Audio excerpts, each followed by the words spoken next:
es un montón el material que hay. Si quieren buscar material sobre Enrique Dussel, bueno, él tiene un sitio que se llama Enrique Dussel.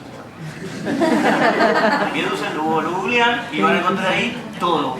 O mucho, no van a encontrar todo, pero van a encontrar casi todo. Van a encontrar su obra y también van a encontrar textos que hablan sobre él. ¿Sí? Es muy recomendable el sitio ese. Otro problema que tiene Dussel es que no quiero decir que se plagie a sí mismo, pero se plagia a sí mismo. Lo cual está bien, porque en definitiva no es que está afanando a otros. Pero bueno, por ejemplo, hay capítulos de muchos libros que son por ahí ponencias de otras partes, de que habrá dado en algún lugar. Hay artículos que son capítulos de libros. Hay libros que son parte de otros libros más grandes. ¿Sí? Hay libros que son compilaciones, más o menos está bien, digamos, pero hay partes del libro muy interesantes. Uno está leyendo, ¿no? Y en un momento dice, esto ya lo leí. Y claro, lo leí, por ahí lo leí 3 o 4 veces. Porque pasa eso. Dussel suele tomar de manera textual muchas de las cosas que dijo en otras partes.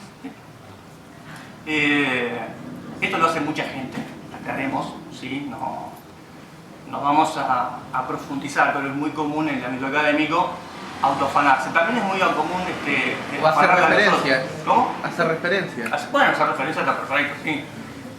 Bueno, otro tema que no vamos a tocar. También su pensamiento es bastante complejo, más allá de si publicó mucho o no, es complejo, digamos. Personalmente no me gusta mucho cómo escribe, no es que escribe mal, no, pero no tiene una prosa, no es no es Galeano. Sí, no es Galeano. Tampoco es un desastre, por la duda. Igual son todas opiniones mías, así que tómenlo como lo que es una opinión mía, nada más. Vamos con algunas ideas de Enrique Dussel, simplificando, como dije. Más allá de que toda la primera parte es más bien filosófica, por decirlo de alguna manera, yo los invito a que piensen todo lo que voy a decir en términos pedagógicos. Quiero decir, mucho de lo que Dussel plantea puede ser tomado para nuestra propia reflexión en el campo educativo. Más allá, obviamente, de que él tiene una parte que se llama pedagógica, la pedagógica, que por ahí es la relación con la educación es mucho más directa. Primera cuestión. Si se aburren, por favor, me tiran una silla. ¿Sí? No, lo están pensando. Bien. Pero igual, ¿hasta acá estamos más o menos bien? ¿Sí? Ok. Primera cuestión. Para Dussel, todos los seres humanos somos, estamos más allá de las estructuras bajo las cuales podemos comprendernos. Todos somos mucho más que aquellas categorías desde las cuales tratamos de aprehender al otro. Y dije otro a propósito, porque Dussel va a hablar mucho del otro. Es una categoría que va a tomar otro, y exterioridad son conceptos que va a tomar de un filósofo llamado Levinas. Pero ya que entramos en tema, lo pregunto. ¿Qué es el otro? ¿El otro, la otra? ¿Qué es? Lo que uno, ¿quién dijo eso? Lo que uno piensa que es. ¿Por qué? Porque uno define al otro. Uno define al otro. Ajá. Bien. ¿Qué más? ¿Qué es el otro? Es todo lo que no soy. Es todo lo que no soy. Bien. ¿Qué más? El que te comprende pero a la vez no. El que te comprende para eso. Bien. El que te comprende pero a la vez no. Bien. ¿Qué más?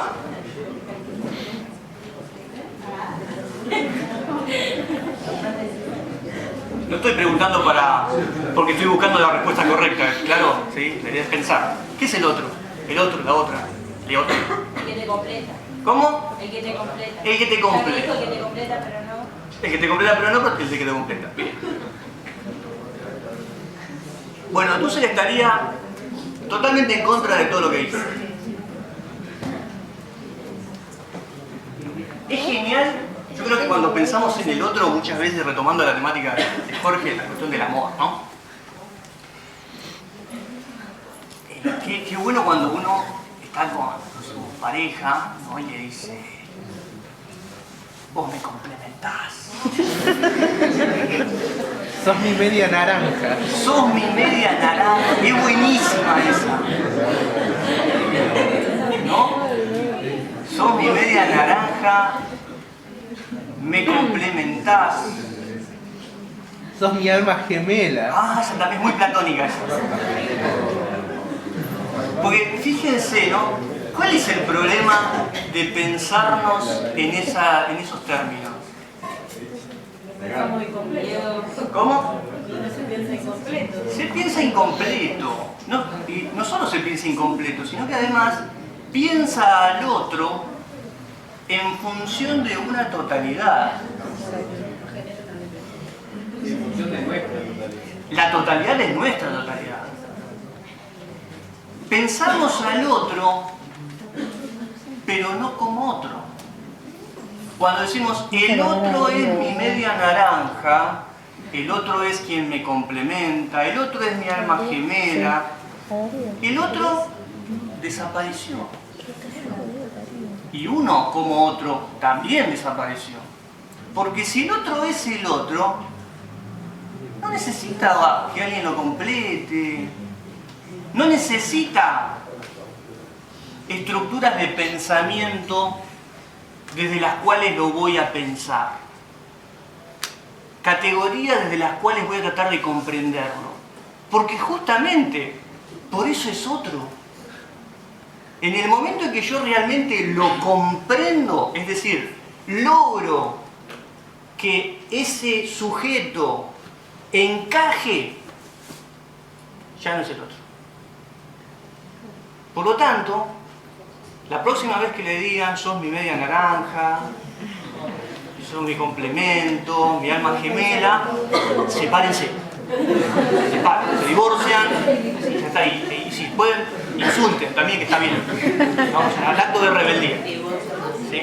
Pero es genial porque cuando uno dice esas cosas, o cuando a uno le dicen esas cosas, se siente bien. Claro, soy tu complemento, soy tu media naranja. Oh, aparte qué asco, ¿no? O sea, te dejo y te cagué. Sí, sos mi media naranja que... chorreando jugo, ¿no? Las moscas, ¿no? Jugo que no está bueno, pero no importa. Por alguna extraña razón nos sentimos bien cuando decimos esas cosas. Bien, la invitación de Dussel, y esto es muy levinasiano, tiene que ver con entender que el otro va más allá de esa estructura desde la cual uno trata de pensar al otro. Siempre estamos más allá. El otro siempre está más allá. Digo otro, digo otra, hoy diríamos otre, pero sobre todo decimos víctima. Y esto tiene que ver con, estoy hablando de dos periodos del pensamiento de Dussel. A partir de la década del 90 dirá el otro, en realidad es la víctima. El otro tiene como categoría fundamental el hecho de que es una exterioridad. Digamos, por decirlo de alguna manera, lo va a decir que es una metáfora espacial, Dussel, en un momento. Pero una propiedad que tiene el otro es que el otro está en la exterioridad de mi totalidad. Es decir, dentro de los esquemas que yo trato de pensar la realidad, el otro, la víctima, está más allá de eso. Está por fuera. No puedo nunca tratar de comprenderlo del todo. No puedo. Justamente porque lo que lo define a ese otro es esa otredad, esa exterioridad. ¿Hasta acá? ¿Bien? ¿Sí? Yo como que me quedo ahí pensando en el término este de víctima. ¿Qué sentido víctima? Es una víctima de la totalidad.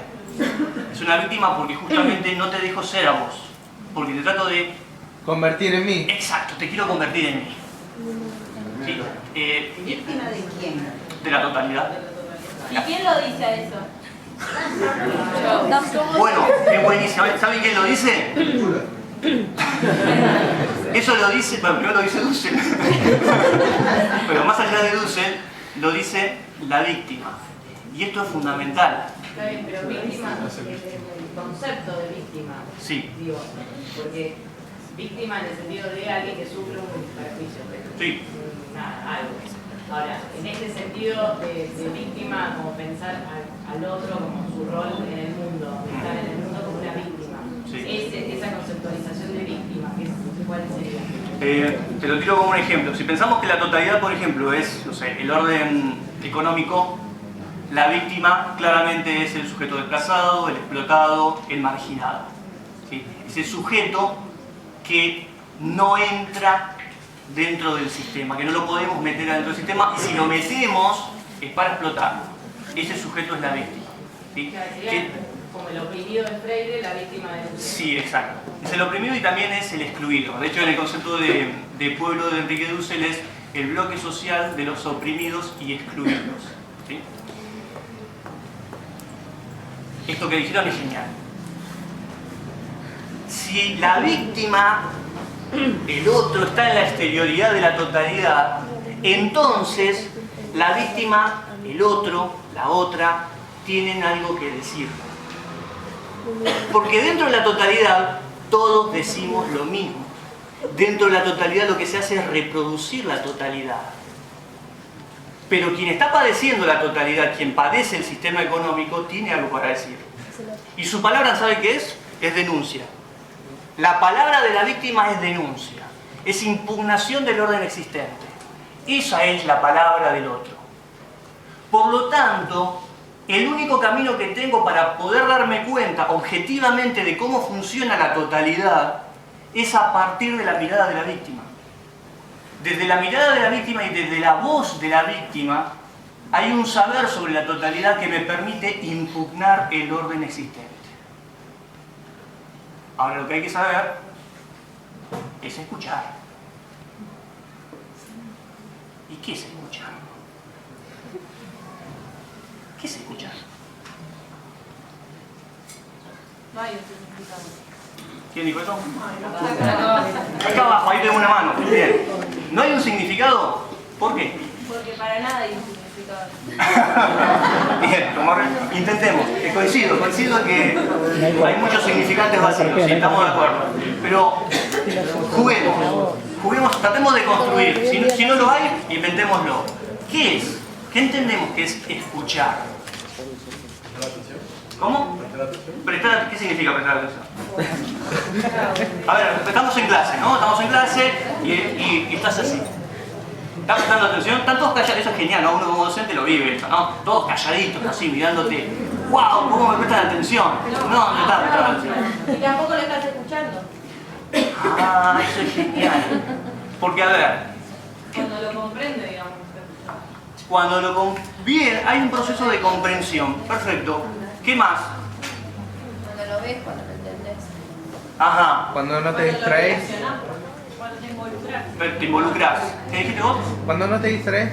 Cuando no te distraes, cuando te involucras. En construcción. ¡Wow! Ese concepto sirve para todo. Bien. ¿Por qué? ¿Por qué de construcción? Porque muchas veces para poder escuchar lo que te dice otra persona tenés que caer en el prejuicio del lado. Como un Bien. ejemplo. Eso es genial. Porque, a ver, cuando la víctima lanza su grito, yo puedo hacer como que presto atención. Cuando la víctima dice lo suyo, yo puedo hacer como que escucho. Pero muchas veces lo que hago en realidad es tomar a la víctima... Como poder. ¿Cómo? Como poder. A ver, ¿por qué? Sí, porque tomás todo eso para poder decidir vos. Entonces también corrompes su interioridad. Exacto. Lo único que hago con eso, es tomo al otro, a la víctima, y lo incorporo a mi sistema, a mi totalidad.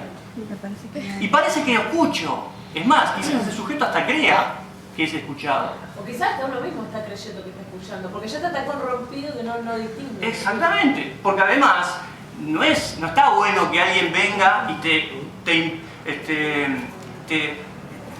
se te enfrente de forma tal que te obliga a deconstruirte, digamos.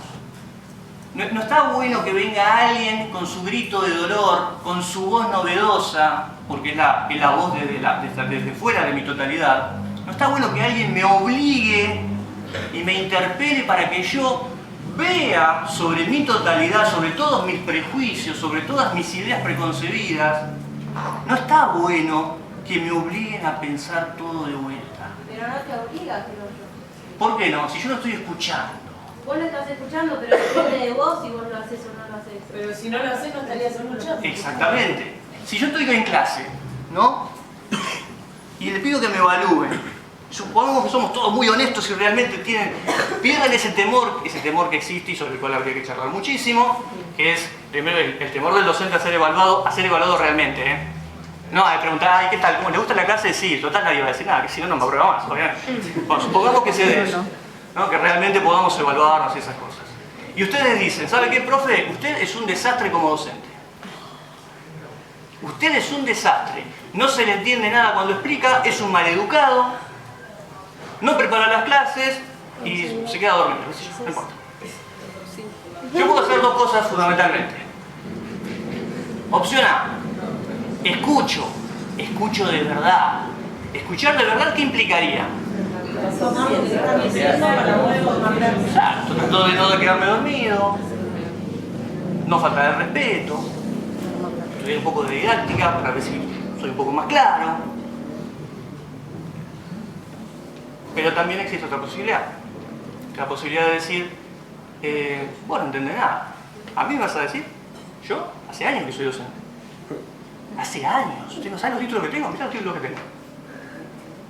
¿Vos me venís a decir a mí que yo soy un mal docente? Bien. Una actitud... Bien, no voy a hacer nada. Pero lo que voy es, ese sujeto lo que hace es mantener su totalidad. Mantiene su totalidad. Entonces, claro, es obvio que es muy comprensible no querer escuchar al otro de verdad. Porque la voz del otro implica la posibilidad de darme cuenta de que mi totalidad lo vuelve víctima. Ese sujeto es una víctima. Y no soy ni siquiera capaz de reconocerlo como víctima, como otro. No, me justifico. ¿Quién somos? ¿Quién sos vos? Somos geniales los docentes. De verdad somos geniales, no por esto, tampoco quiero caer en generalización. Bien, hasta acá estamos. Por lo tanto, si la víctima es quien tiene la posibilidad de decir algo nuevo, algo diferente respecto a la totalidad, una totalidad que tiende a repetirse, tiende a autolegitimarse, tiende a volver todo lo mismo, ¿no? Ese es un concepto muy que utiliza mucho Dussel, ¿no? Volver todo lo mismo. Lo que es diferente lo incorporo y lo vuelvo lo mismo que la totalidad. ¿Qué tengo que hacer? Bueno, saber escuchar. En este sentido, hay la posibilidad de escuchar, Dussel lo va a llamar conciencia ética. Una conciencia ética. Porque es una posición ética. No tiene que ver con una cuestión de sorderas. Es una posición ética. La víctima me está diciendo algo. La víctima me está diciendo que es víctima. Bueno, yo me juego por el otro. Me juego a punto tal que soy capaz de modificar mi totalidad. Por lo tanto, la posibilidad de cambio de la totalidad, ¿de dónde viene? Fundamentalmente. ¿De dónde viene? Del otro. La posibilidad real de criticar a la totalidad, de objetivar a la totalidad, de juzgar a la totalidad y por lo tanto de transformar a la totalidad, viene del otro. Viene de la víctima. Alguien que debe ser imparcial. ¿Qué quiere decir eso? O sea, mirar las dos caras de la moneda y decir cuál elegir. ¿Qué piensan sobre eso? No, porque el otro ve solo una... No hay imparcialidad. Claro. A ver, ¿quién dijo eso? Otra vez la mano. Porque uno toma posicionamiento por una parte o por la otra. Ajá. Y si no sos parcial, o sea, no tomas posición por ninguno, ya sabemos que estás de un lado. Porque es muy simple. Vos tenés posición A, la totalidad. Posición B, la víctima. Ah, yo lo elijo. ¿Qué va a pasar con la víctima? Va a seguir siendo víctima. Pero del lado del opresor. No, y o sea, Desde la perspectiva, claro, obviamente. siempre del lado del opresor. Sí, pero ojo, la cuestión es que por ahí el opresor soy yo. O yo soy parte de esa totalidad opresiva. No, eso ya sería un poquito. Sí, no, pero sí, Pero vos estás no. eligiendo ese posicionamiento también. ¿Cómo? Porque si vos decís, no, bueno, yo no me pongo al lado de ninguno, estás siendo parte de la opresión. Bueno, esto es muy freudiano. ¿Estás del lado del opresor o estás del lado del oprimido? Si no elegís, estás del lado del opresor. ¿Sí? Escuchar la voz del otro, vamos por acá. Y acá está esta cuestión que ya se asemeja un poco más a la cuestión pedagógica. Ya igual se habrán dado cuenta que todo esto nos interpela bastante como docentes, ¿no? Me parece. La cuestión es que el maestro, el filósofo, el político, para ser tal, primero tiene que saber escuchar. Y eso significa que primero tiene que aprender a ser discípulo. Para ser un verdadero maestro en la construcción de una nueva totalidad, de una totalidad donde ese sujeto no sea víctima, lo primero que hay que hacer es escuchar a la víctima. Aprender de la víctima. Entender a la víctima. Es decir, ser discípulo. ¿Y de esa manera va a dejar de ser víctima el otro? Es un primer paso. Pero también puede convertirse en opresor, la víctima. Sí, es bueno la interiorización de la conciencia del opresor, diría Freire. Sí, pero si yo realmente escucho, porque ahora, la víctima es capaz de impugnar la totalidad. Mire la totalidad y dice, esto no está funcionando bien. Por lo tanto, ¿qué hay que hacer? Destruir esa totalidad, que no tenga víctima. Pero si yo no miro la totalidad desde la víctima, y la miro, por ejemplo, desde el lado de un sujeto que, ahí está, de un sujeto que es víctima, pero todavía ni siquiera se dio cuenta que es víctima. Ese sujeto que es víctima y que ni siquiera se dio cuenta que es víctima, no va a querer terminar con la totalidad. Lo único que va a querer hacer es estar arriba. Y ahí ocurre eso.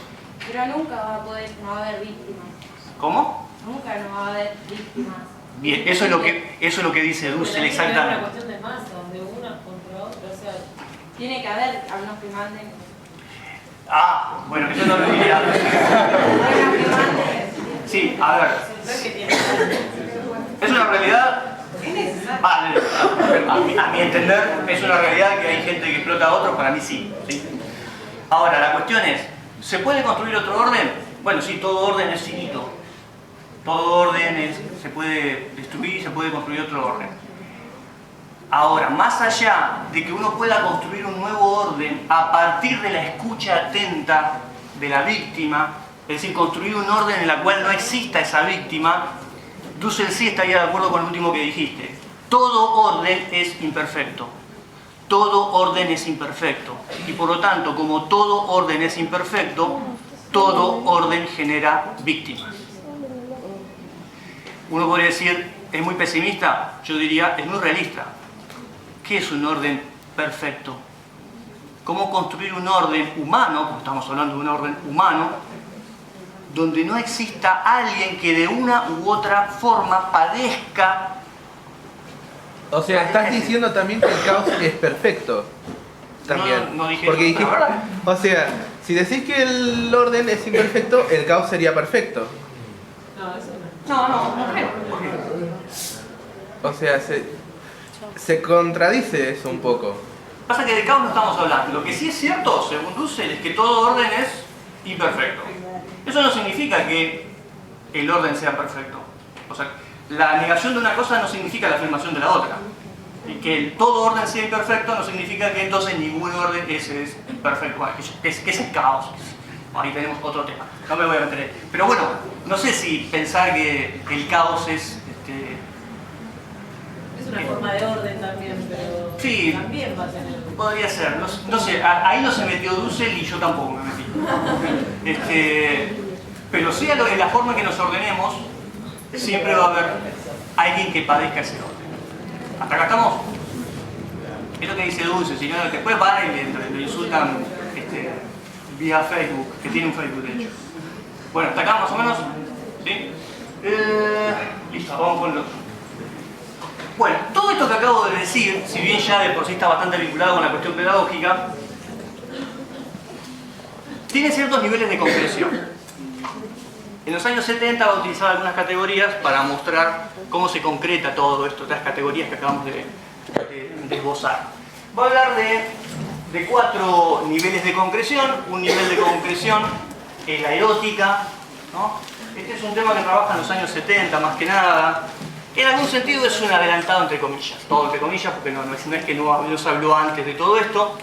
Lo que tiene que ver, a ver, no sé cómo decir esto sin enojarme yo, porque cada vez que lo recuerdo me enojo con el propio Dussel, pero bueno.